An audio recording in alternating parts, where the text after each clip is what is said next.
sa letrang N.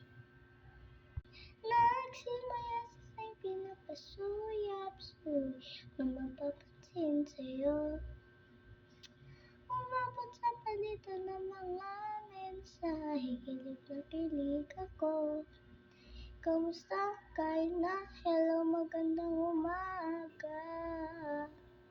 Di na pa, pahinga, huwag ka masyadong maguguyat pa. Naramdaman ang puso na dahan-dahan pag nahuhulog sa'yo. Sa kalaro natin ang pag-uusap, meron ng namumuo. Kung hindi ko lang alam kung anong patutunguhan, ang hiling ko lang naman ang itong maramdaman.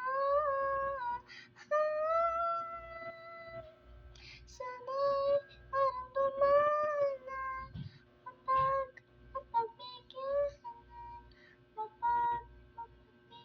at tibok ng puso ko sa'yo na mahal.